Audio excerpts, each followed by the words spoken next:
இதெல்லாம் நீங்க காலையிலே போய் வாங்கிட்டு வருவீங்களா?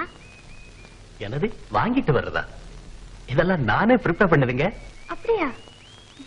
எனக்கு நல்லா சமைக்க வரும். எங்க அம்மா கத்து கொடுத்தாங்க. உங்க அம்மா இப்போ எங்க இருக்காங்க? அம்மா அம்மா இங்கதான் இருக்காங்க. இங்கயா? ஆமா, அம்மாவுக்கு கொஞ்சம் உடம்பு சரியில்லை, அதான் ரூம்லயே இருக்காங்க. அது மட்டும் இல்ல, அம்மாவுக்கு யாரையுமே பார்க்க பிடிக்காது, முக்கியமா பொம்பளைங்களை. ஆனா நிச்சயமா உங்களை பிடிக்கும். அவங்கள நான் பார்க்கலாமா? இன்னைக்கு வேண்டாம். அம்மா கிட்ட ஒரு வார்த்தை கேட்டுட்டு அப்புறம் உங்களை கூட்டிட்டு போறேன்.